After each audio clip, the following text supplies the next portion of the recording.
I've got 3 step-grandchildren and 5 grandchildren, all very, very close. My 3 grandchildren that I'm alienated from, we were very close. The eldest one was my first grandchild. We had a very, very close, loving relationship. They used to stay with me most weekends. Even though I was working at the time when they were born, my job was very flexible and I could swap shifts. Both my son and his wife were both nurses. My son also taught. So it would be last minute notice, Mum, I need to go to somewhere to, to teach.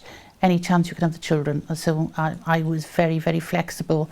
And well, they never asked to go home when we holidayed with them.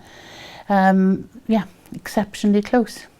It was the whole family then were sort of very much restricted from open invitations to parties, to birthdays, to anything, to very restricted. We'll see you today as long as you don't talk about him as their father.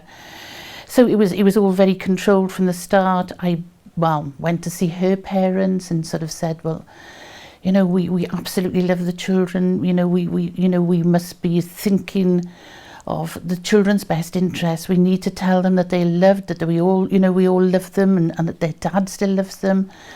But grandparents couldn't do much either. So within a matter of weeks, those children became alienated, became almost frightened to be in the same room as us. I mean, it only took weeks. It was unbelievably quick. So this went on. My son went, tried mediation, went to family courts. He had an absolutely wonderful statement from the first Kafkas officer, basically sort of saying it's essential that he's in the children's lives for their well-being. And then it went on to the next stage and a guardian was appointed, and there was a totally different report from the Kafkas officer saying the children were now frightened of their father, which of course the alienation had really took a hold of them then. And they actually believed. So I think even if my son had a parrot, they would have hated the parrot as well. I mean, it was that bad. As a former equalities officer of a trade union, I'm used to negotiating and used to sort of being able to work things out, get people around a table and get people. And I felt absolutely hopeless.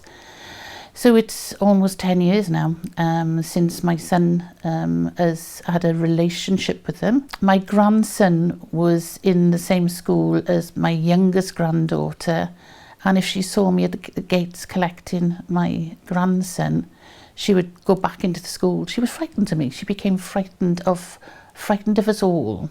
He still is devastated, but I have to say things have moved on.